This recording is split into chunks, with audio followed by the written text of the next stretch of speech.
Put your red shirt on and a brown coat too. Everybody's joining the crew. We got just one drink that we rule them all. Hope people remember your towel. Get your Ulu hammers and your Middle Earth guns. A sonic screwdriver or a sword plus one. Use Valerian steel if it will get you to come. To the pit tank. To the pit tank. The Rocky Mountain pit tank.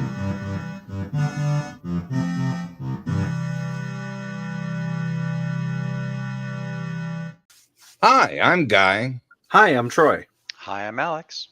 and this is Geek Tank. Your mimic-sized podcast, which could be any size because it's a mimic. It's a mimic. So, anyone who actually read the description of what I posted, I had said that we might or might not talk about our different styles of running a role-playing game because I had not talked to anybody yet at the time I was typing that. So, But we all seem to surprise! have agreed. It's the topic. Cool. The idea came to me because I'm on a few different Facebook groups for advice to DMs and such, and it seems like the standard person who runs a role-playing game, specifically Dungeons and Dragons, because that's what that website's about, follow the module a lot with very little veering off of it. And my Right. experience of trying to do that was disappointing, and I can't. I'm sure there's at least one, if not multiple, modules out there that are written really well and probably cover all the stuff that I have complaints about. But the one that I tried running, I just didn't like that the bad guys didn't have a clear set goal and reason why they were doing that goal. Is pretty as like they're doing this bad thing, and it doesn't matter why because they're going to get stopped by the heroes. And it's like, well, maybe they won't. Maybe the heroes were all crit fails every time they do something. So when I'm thinking of a plot, regardless of the genre or what it is, when I'm going to run a role playing game, the thing I want to know for sure is who is the main antagonist, and what are they doing and why are they doing it, and then from there I can build out their resources, their staff, who their minions are. And then work that direction. And I find that that's easier because I can react to the group as they do make choices and intervene. And it's not up to me to have to railroad the players into a specific way of dealing with it. I just give them the information that they get and then they deal with it. And it feels like the game just develops more naturally in that style, in my opinion. I know you've ran a few different games, Alex, as has Guy. All of us have ran games. Do you have a standard thing you do when you're going to set up and run a game, or do you just take each different game separately? And Well, I haven't run a lot. My first forays into role playing in high school, or as GMing in high school, was definitely adversarial to the players. Which I think early days. fairly common when one is in When high one's new. school-ish, when one's new. And then after that, I ran. I started a campaign wherein it was named It was called the Orcs of Insanity, and I wanted to make. I mean, this is still back in the '90s, and orcs didn't have a very had short shrift, in my opinion. Like everyone's like, oh, you read Lord of the Rings, everyone's scared of orcs, and then you fight against orcs in D&D, and it's like whatever. And I was like, no, I'm not going to do that. So I actually, when it comes to storytelling and such, as like, you always want to do some subversions. At least I do. You always want to, I guess, as you said, have good plotting. Like what do these characters want? And we could call them bad guys for shorthand because most player groups are good aligned. But it was like, what else do I want to do here? And so what I'd like, so in order to subvert kind of player expectations, I was like, well, the big battle, quote unquote, happened a few generations ago. Not so long ago that people have forgotten, but long enough that people are kind of like, huh, okay. I basically made my orcs like Fremen. Like the surviving ones had gone into like the wastelands and had just been getting more and more badass surviving out there. And so like I actually pulled some stuff like with the Dark Sun at the time. Some of the ideas like, oh well, I mean, there are no first level characters in Dark Sun. It's just too harsh. Player characters start at level 3. So I'm like, okay, yeah, your average, your run of the mill orc at this point in time would be like a third level character. And there's a whole bunch of them. It's kind of like when you look at Exalted and that role playing system. It's like, oh, the player characters are exalted by these different powers, and they're very powerful. But there's like one island that like everyone's exalted, and it's weaker. They're weaker toe to toe, one on one. But there's a whole fucking nation of them, Right. and it's a lot fucking different. So I kind of went with that, and then having some fun with the not PCs, so exalted at that point. I'm just wondering. Exalted has it's a specific, like they are chosen by a deity funny. or a power. If you've got 1,000 of them, are they all exalted? Yes. I'm just being silly So for no real reason. Please continue. Sorry. We had and like role playing with the characters where they were like, they had encountered some of this these orcs of insanity, and we're like trying to like drum up support to like go after them, and everyone's like, what? No, that's ridiculous. They were all wiped out, blah blah blah. Good prevailed. Now it's just all the humans and demi-humans minus orcs. So that was interesting. And then right before COVID, I ran an Earth Dawn game that Earth Dawn game. It was a lot of fun. And for those who are not in the know, Earth Dawn is fantasy where there's elves and dwarves and humans and magic spells and magic swords and armor and stuff. But because of the way the setting is set up, the setting itself is post-apocalyptic horror fantasy. And to me, Earth Dawn is probably like the best fantasy role-playing setting. And I love this system. It's a blend of incremental progression and level-based progression, and so that was really interesting. And that game, it's like I said, it's horror, and so I had, I really had a really in-depth session 0, where I had like these, there's those giant sticky notepads, right, and I was like murder wall. No, it's like this is our session 0. So here's the things like I want to do. I want to intrude, like, because almost everybody I was playing with had never played Earth Dawn before. They just heard me and Troy talk about it incessantly. And so I had a really in-depth session 0 of, this is horror. I need to have your buy-in on this. It's not always going to be heroic, and I'm going to give you guys wins, but I'm not going to it's not going to be all up and up. It's not going to be all down. It's going to be coming and going. And I was like, things like things I don't want to do, like off limits violence against children, off limits sexual, explicit sexual violence, or explicit violence against children. Like, even if something kills a bunch of the town, there's going to be kids there, but it's going to happen mostly off camera, all that. And I said, but I also want to show what's really cool is airships, and magic all over the place, and this other stuff, and it was really interesting. That game has been on hiatus because of COVID. I feel that it is difficult enough to have buy-in on a horror game, just a bunch of friends sitting around a table. Even if you and I did atmospheric stuff with that game too, with music and sound design and lighting.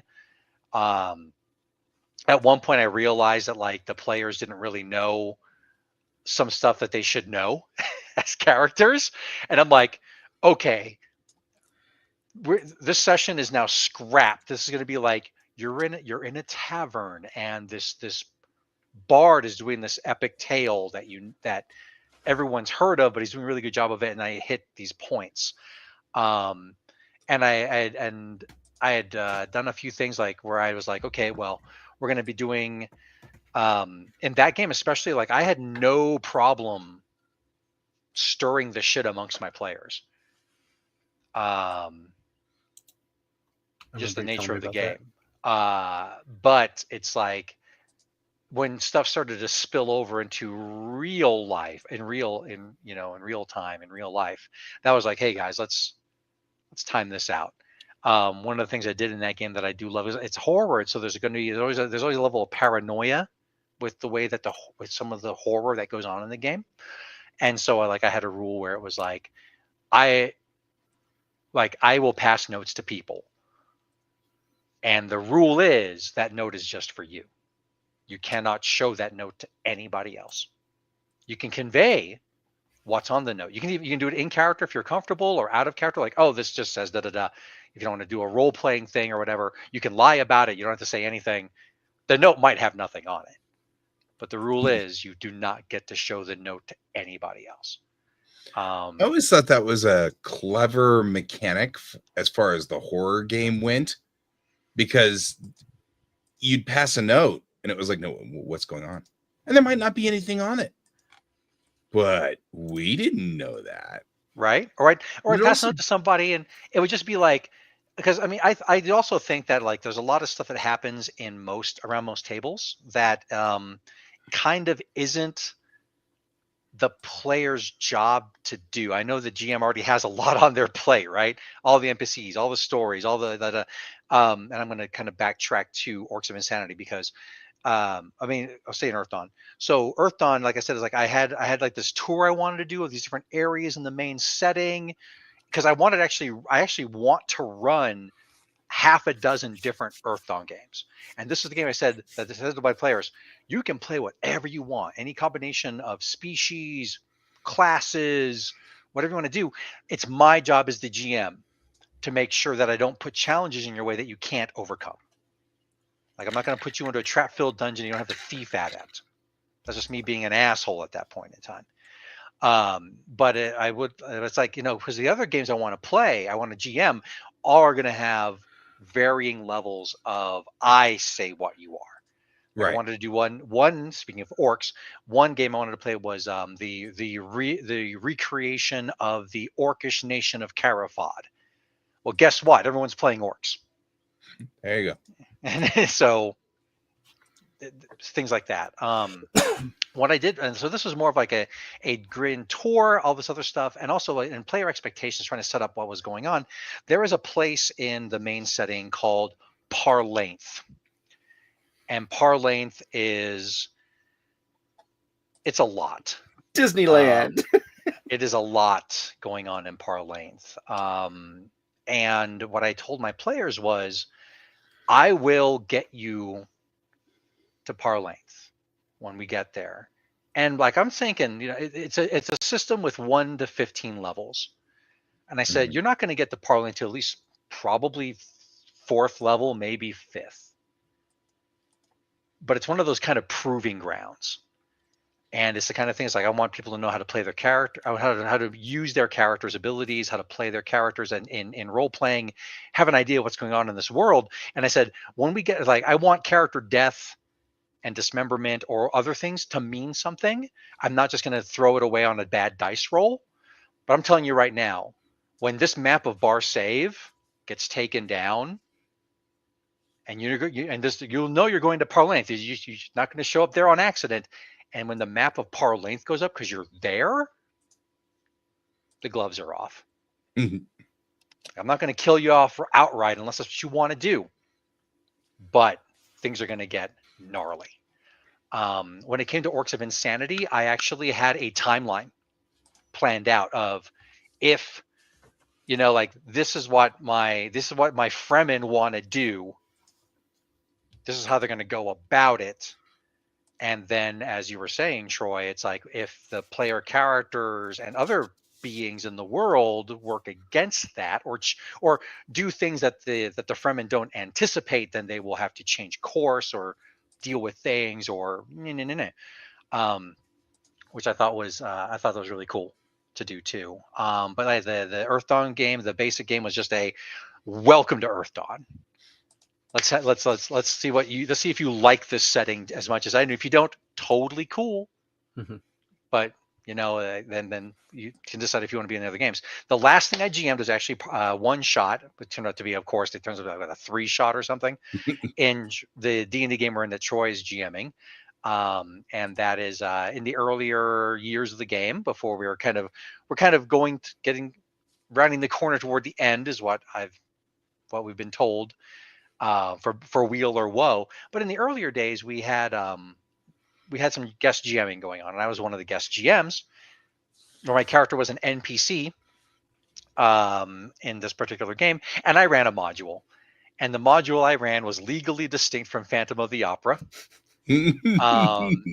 But I had a really fun time with it. It was fun. I was actually I had a couple of good little traps in there, some puzzles that were cool, character interactions I thought were pretty neat, and yeah, and that particular module had like, what does the bad guy want? What does the real bad guy want?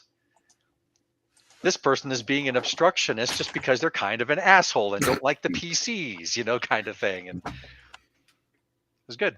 It's good. Why did we do this? Because we wanted to. Yeah.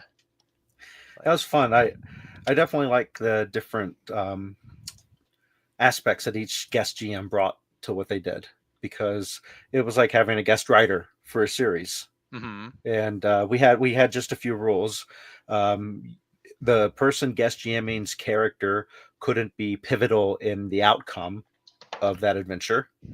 Which was important anyway. Yeah, no Deus Machina. My character saves everyone. My character gained 20 levels. Let's go. No. And then if there was anything that was going to be major character development changing, run it by me first to make sure it doesn't conflict with anything I already had planned. Mm-hmm. And that was I had a lot of fun. It was supposed to be a one shot, but of course you can always go long. It was like 3 or 4 sessions. And at the end of my session is when we and I worked with Troy, like, is this a good place to do this and everything? And that's when I had my character, they'd been in the group as a boy the whole time. And this is where they were like, oh, by the way, I've actually been a girl this whole time. Surprise.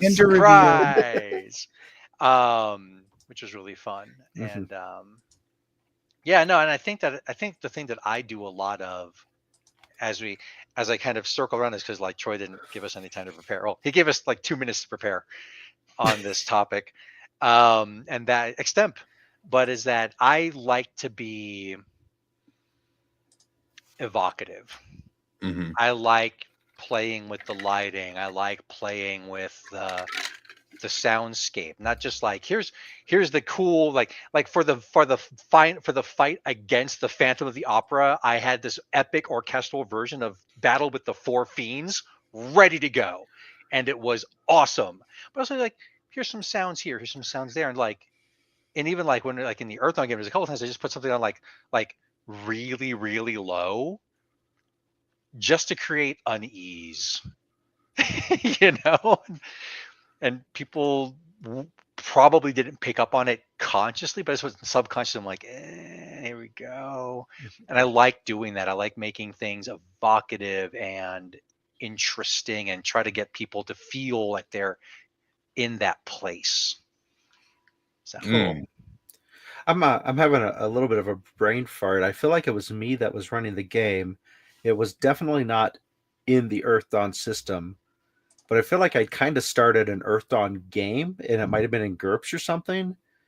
Does that sound familiar, or am I making that up in my brain? I don't think I was ever part of that. I remember something like that because when I joined Alex's Earth Dawn game, but it wasn't the first time I'd been in Earth Dawn, even though it was the first time I'd been in Earth Dawn. So that sounds like something you might have done. I think I only did one. I was like, I've never done Earth Dawn before, and then Alex started explaining the universe. I'm like, I know this universe. Why do I know this universe? Because you guys have played a whole bunch. Right. We had a time that we were bringing back all these old games. Like I ran a Teenage Mutant Ninja Turtles game, and Kevin tried to run like a first edition Dungeons and Dragons game, I think, or something like that. That's actually how our 5th edition came about.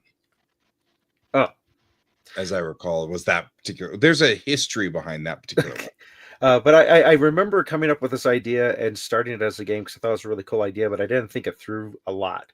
And the idea was everybody starts in a care, and cares are. I was part of that. Okay, and the twist of the opening and the setup was that it had a crack and a horror had come in and corrupted the care and made everybody think it was perfect and great, but really it wasn't, and people were starving and everything sucked. But the illusion held for a lot of them, and because the player characters were all adepts, the illusion started to break for them, and they realized, oh crap, this isn't great. And had to go out into the world to escape it. So it had a little bit. It was inspired definitely a bit by Fallout, of being trapped in the vault and then having to go out into a world you've never been into before. Because that was the main rule: was everybody had to have been born in the care. Yep.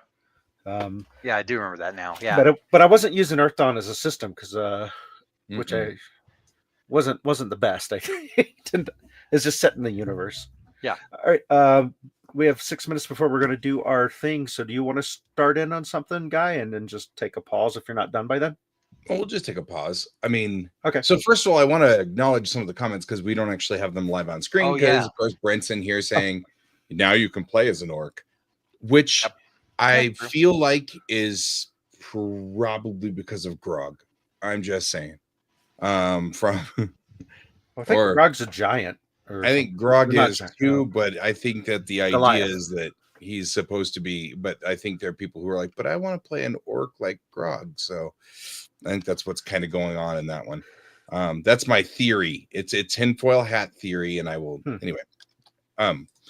So and then Bob says that he loves creating his own stories with tons of depth and intrigue and whatnot, but he also loves running modules so he can turn his brain off.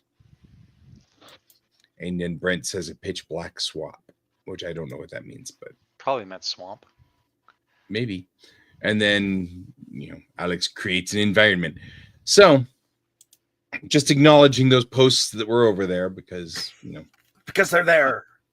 I think I had really, the thing that always bothered me, because I did actually run a module when we were doing the Let's Have Fun Playing the Modules, and we played my favorite module that from when I was a kid, which was the Barrier Peak module, and it didn't go as well. I didn't like it as much the second time through. I remember it. It's kind of like Knight Rider, and it's like, you know what I mean? It's like you watch Knight Rider, like this was much cooler in the 80s, and I really did feel kind of disappointed. I was not as when the character was I'm a really girl, it's like the reveal in the movie Pitch Black. Oh, okay. I haven't seen Pitch Black in forever. Yeah. I see now. Okay, sorry. We get it now. We follow now. We follow. So I actually, for a long time, whenever I did anything, my thing was using random.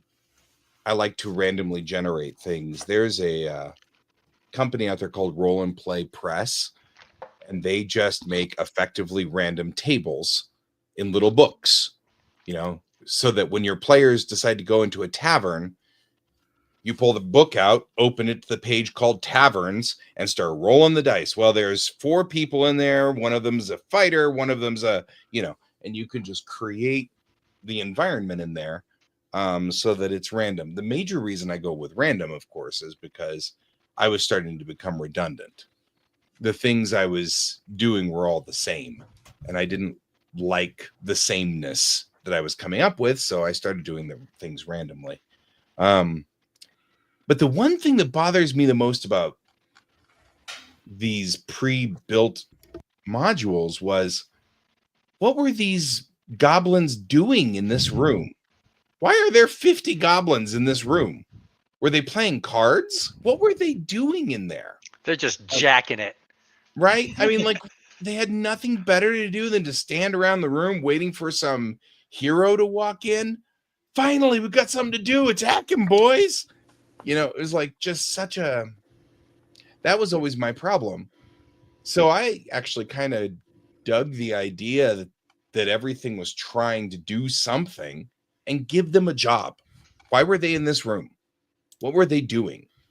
So, and that actually added a bit of interesting depth to, of all things, the barrier peaks. Because I went back through the barrier peaks and I'm like, okay, there's 2 robots in here. One of them's broken. What are they doing? And why is one of them broken? I guess the other one's trying to fix the one that's broken. I got it now. And I'd like go through here and I just write little like, what are they doing in here? Why are they in here? And it actually proved to be an interesting part of the story because we went off on a flight of fancy with a couple of the characters because of that. So it was written originally in 1980. So the thing to remember then is Barrier Peaks. So the thing to remember is back then, of course, when dungeons were made, it was just acceptable that there's a bunch of goblins hanging out in the hallway forever until some adventurers show up to have to deal with them. No explanation as to why they're there. No explanation as to how traps reset after they go off and kill someone. It was just like, don't ask questions because you break the illusion of the what's going on. And the problem is we ask a lot of questions. Sure. And there's no problem with it, but that has always been my problem with the modules themselves. I want to real quickly, if you'll push the button, we can talk about some very important people. Not that button. That one. Because the very important people are the Geek Tink is sponsored by Kieran Games, Geekway Homes, the Massage Wizard, and your mom.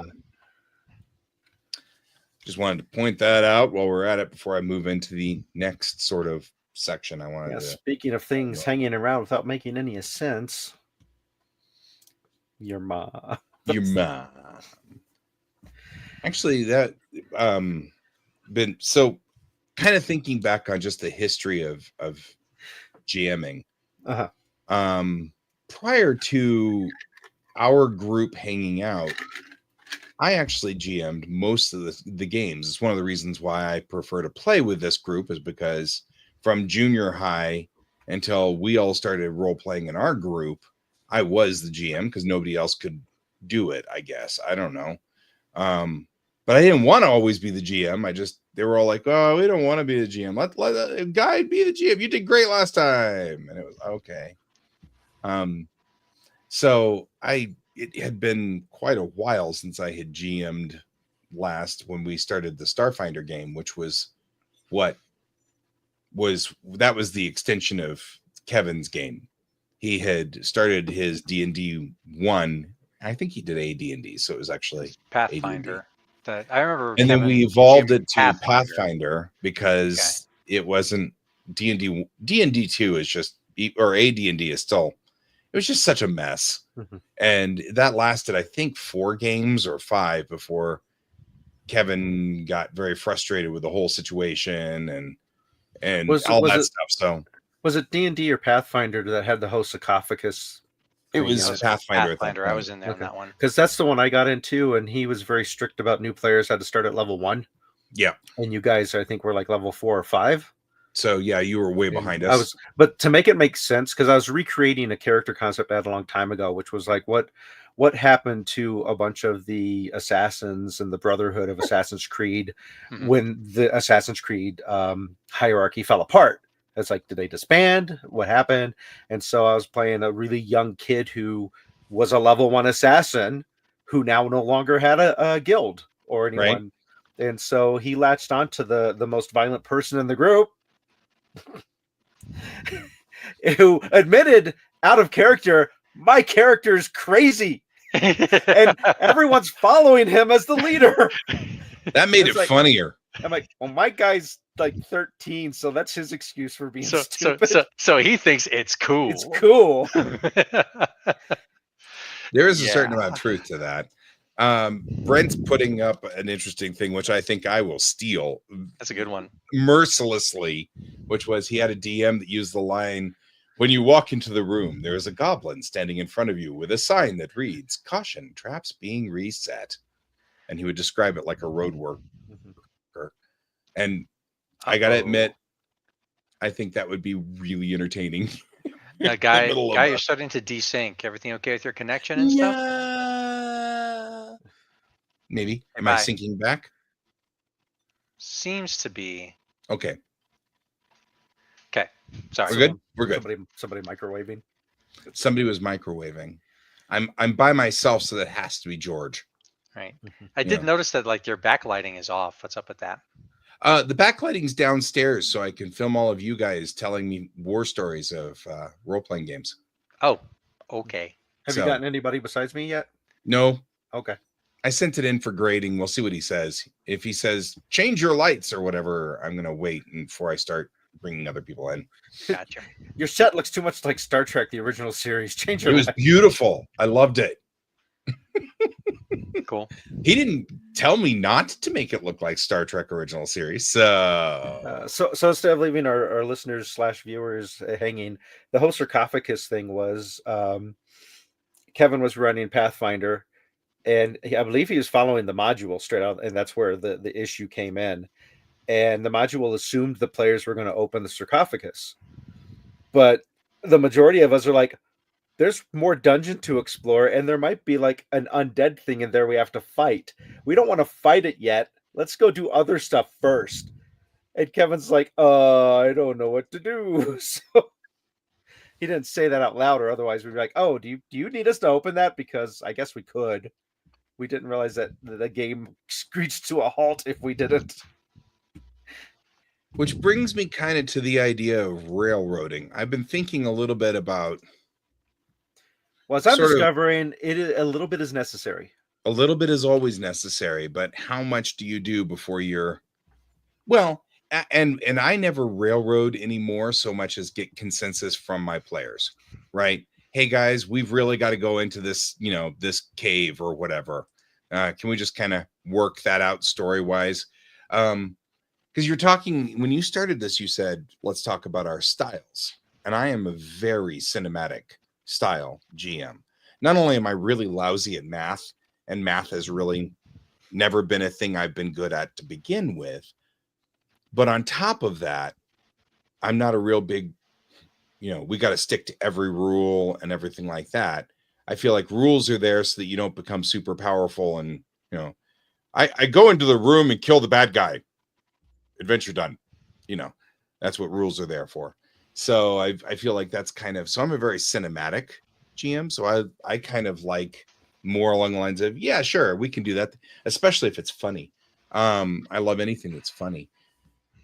But I also won't let you die unless that's something we've decided as part of the story. You know what I mean? Like, I walk into the room and there's a red dragon in there.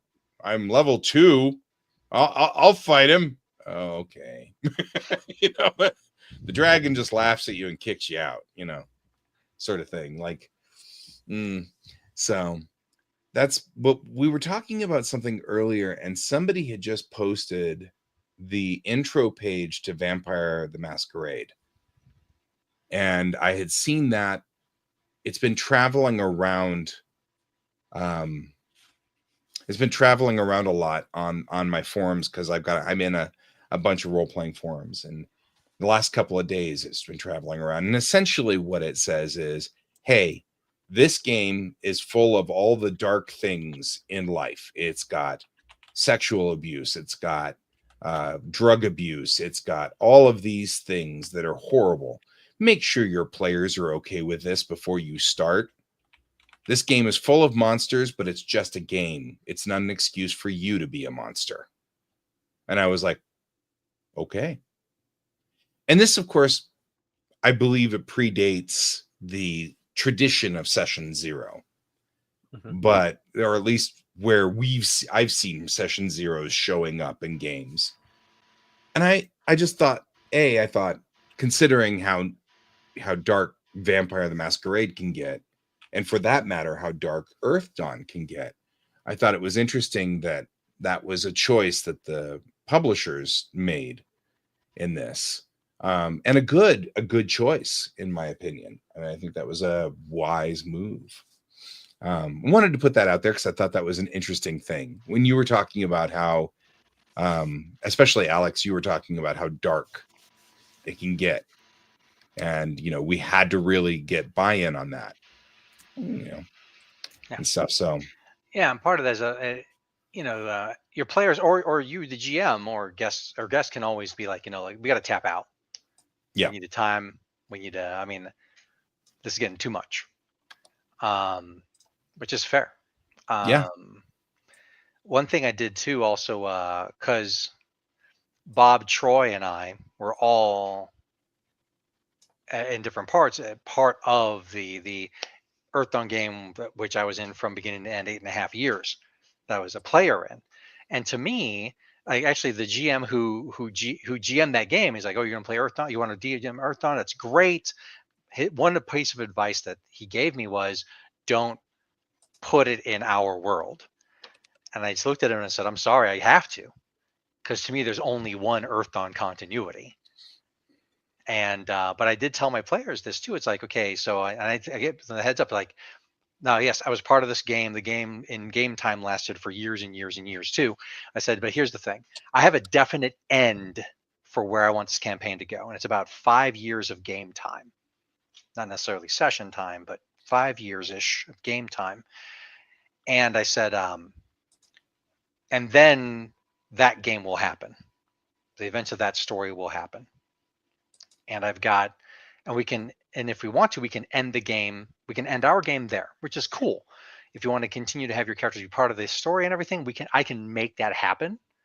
I can also be like even just because, I played this game where we're like the epic heroes for forever, or, of that particular age, like that doesn't mean that there's not a lot of other stuff for characters to do. Right. I also gave them the promise. It's like, and also it's not going to be like, oh, look, like as you're saying, like no Deus Ex Machina is like, oh, look, my character totally saves your bacon directly. It's like, no, there's a lot going on in the world. The world is a big world. Yeah, you'll hear about them. You might be at an event with one or two of them. There are a couple places where you might actually adventure alongside them. I remember a couple of the storylines where that would be a possibility. But it's not going to be oh, by the way, they totally, you're some character who's really good and everything, but now you're hanging out with Luke Skywalker and Obi-Wan Kenobi and Han Solo. It's like, oh, okay, yay. So I did say that, but it's also like, because I had games planned out for like not only like kind of like side stories or even other prequels, like the reformation of the Orcish nation of Carafad.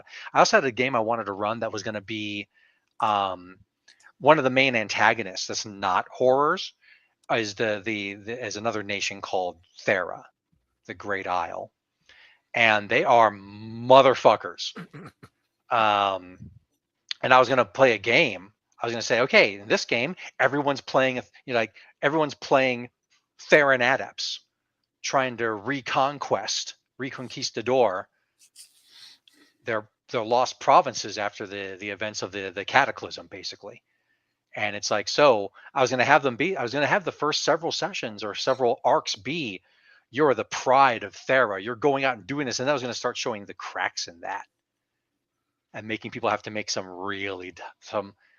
for some people, tough decisions, and some characters tough decisions, some for characters not, and like see where those fault lines happen. And then I also want to do a, Earthdawn is the distant past of Shadowrun. So the magic cycles, just like in Shadowrun. And there's another game I wanted to play that I was going to play in the era of the Bronze Age collapse. And that was going to be, for me, I was like, that's going to be where the magic is like waned to the point that it's waning. And so people are like the great powers are going to be trying to consolidate what power they can, knowing that magic is no longer going to be reliable or even exist anymore. And that kind of like mentality there, like the dying empire kind of game, would have been a really cool one too. So Bob was saying some stuff. Did you want to do yeah your thing, guy, or Alex? Oh, sure. See, Bob says, I definitely get goes and no goes from my players. I'm a Deadlands game with a high attrition rate. There's never going to be violence against the horses. No SA, I would never. No college against children. And yeah, we always have the tomorrow option if bad things are too much. Yeah. He also pointed out that they one thing he puts in there, which is bullet pointed adventures. This is actually something I took from Troy, because Troy had said it at one point in time. Yeah, I call it the skeleton. Right. What Troy had actually said, which I loved, and you do the skeleton thing too, but have the bad guy do the thing and just have them do the thing. And if the players get there in time to stop the bad guy, that's great. But you just keep the bad guy is constantly pushing whatever agenda that bad guy's pushing, and your players are going to get involved in it or not, depending on how they go with this. But the bad thing's going to happen to the players if the bad guy doesn't get stopped. Yeah, and that way they can go whichever way they want to get to that goal. The only railroading I do is essentially lay out hooks to how the information is getting to the players, as to what's happening and how they interpret it. And Bob's talking about bullet points, which is exactly how I do it too. Which is, you've got, if you get to the castle's got 6 guards in the front and 12 guards in the back and 5 goblins playing cards apparently in this room. Who knows why? You took a year to get to the castle. The bad guy now has all of the land around the castle, right? And all of the farmers are on his side, right? And that's a thing I think is very. But I've always kind of worked from that point, because it was a real eye-opening concept. We can have cheap viewers, because that happens every time. Filthy, right? But I mean, I you said that, and that just changed my perspective completely. Make it all about the bad guy doing the thing. It doesn't matter what it is. And the bad guy could be, as it was with Starfinder, the bad guy was all of these shards needed to be assembled, and that was the bad guy. We had to get to it somehow. It's gonna happen someday. Yeah, the high level difficulty you have in the game you're currently in is there's multiple bad guys and they're all doing stuff, and you can't deal with them all at once. So there are ones who are making much greater progress on what they're doing than other ones who are getting harassed by you guys. We are harassing them. Yeah. It is at least in the D&D game, like my character is like it's funny, like the character in my head is older and wiser than the character I'm playing. And the character I'm playing is like, oh god, she's so fucking young. And in some ways she sees things far away, but most of the time she's just really dealing with her own stuff within arm's reach. It's a little bit exasperating, but it's okay. It's still fun. But yeah, that's a good time. It's a good time. Yeah. And and like I do want to get back to doing it like restarting the Earthdawn game. Some of the same players, some not, I guess. We'll see how it goes. But yeah, no, I'd love to get back to that. Like, honestly, if I had my big GM dream, and it's not going to happen unless I somehow not even make Kong bucks, but like get Kong bucks, right? Because it's going to take so much time to do. But I want to do, because in case you haven't noticed, I know everyone. So I would love to GM a Game of Thrones game. But no, what I want to do with the Game of Thrones game is I want to have a group each group playing basically the nobility of a great house. Yeah. And it's like, here's the patriarch, the matriarch, the children, or the maester, or the master at arms, and blah blah. And that is my, and like, to use their names, House Lannister is my Monday night game. Right. And I play and I do that. And then on the same time period of that same week, month, whatever, Tuesday is House Stark's game. Mm-hmm. Wednesday is Tyrell's game. you know, like every day of the week is a different one. And then I would take some time off, consolidate what's going on. And then I would like write up, this is the information that your spies get you, or that you hear through the kingdom or bards. This is what's going on. Mm-hmm. Oh, and you could And really then, mess with it too. Like you could screw with that information. You could tweak it. there's all That'd be sorts of so much fun. misinformation going on all the time anyway. And then be like, okay, so there's a week off. Will I get that stuff? And I put that out and like, okay, boom, next week worth of sessions. Here we go.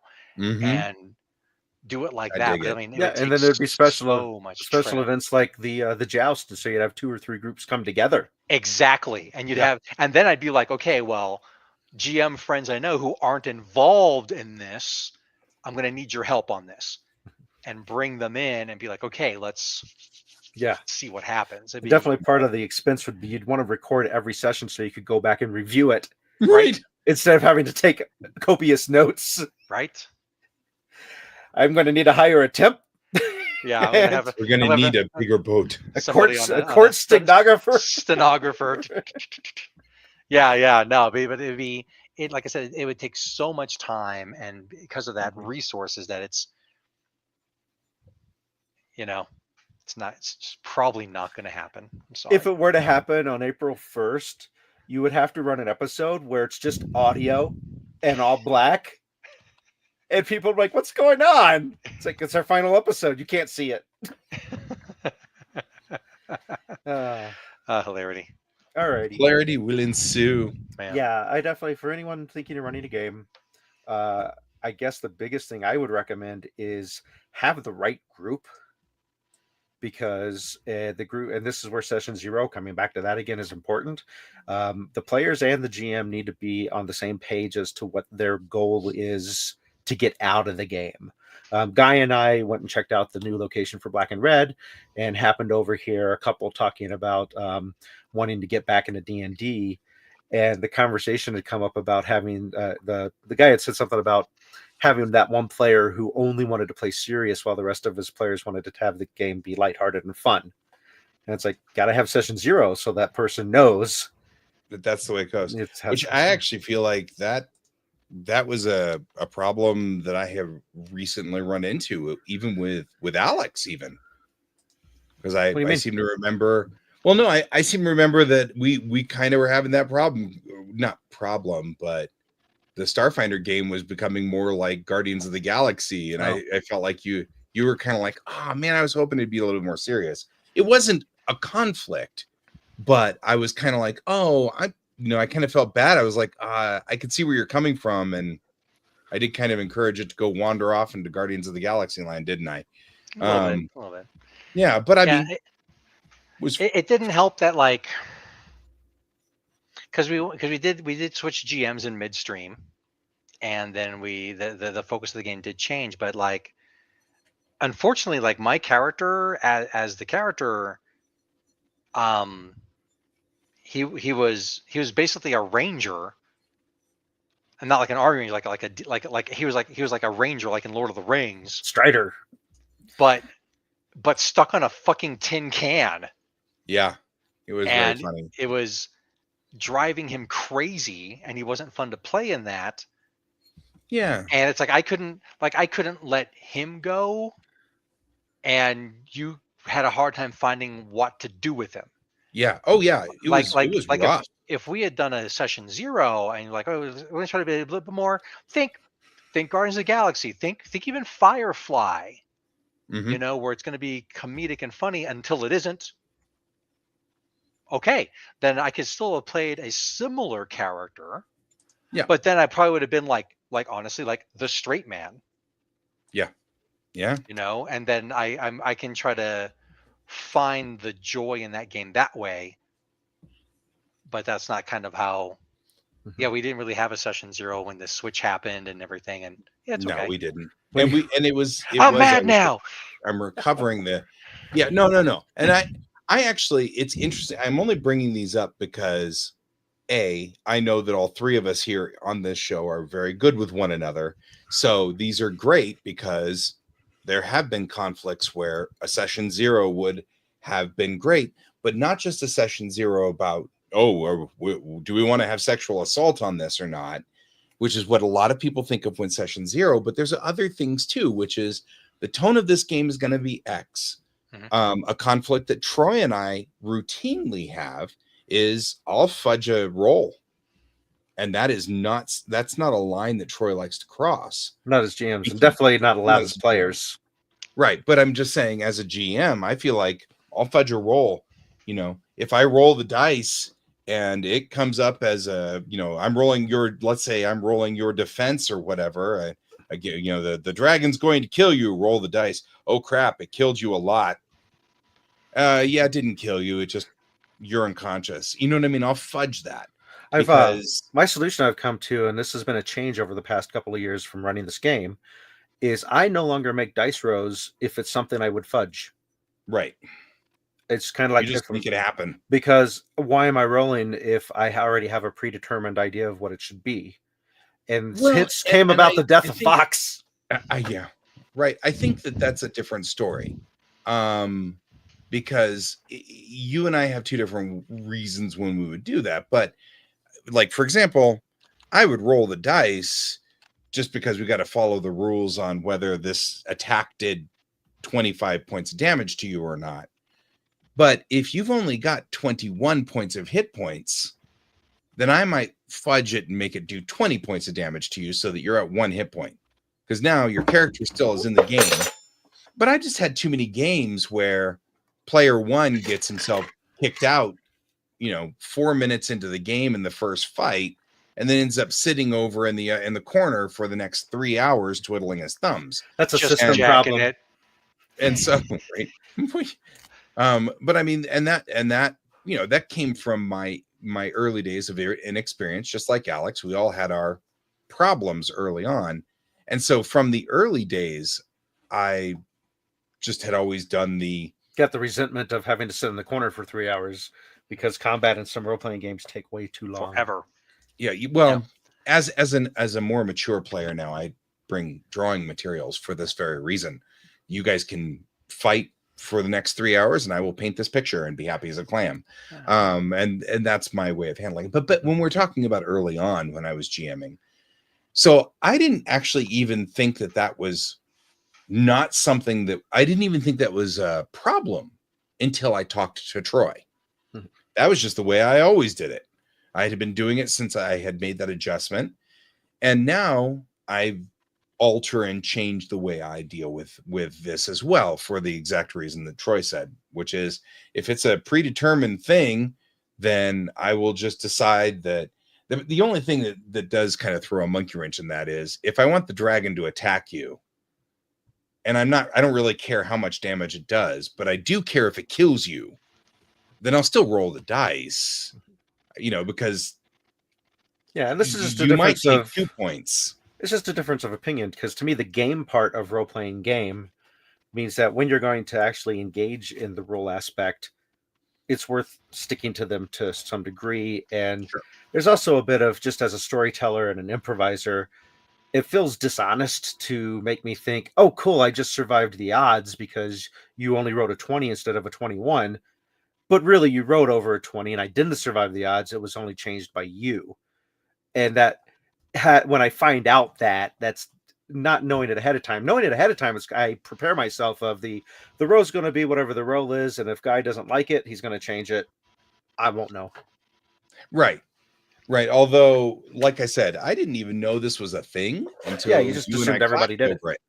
And when we clashed over it, I'm like, okay, well, in this point forward, I would lay it out in session 0. Guys, I'm not going to let you guys die unless we have a talk about it.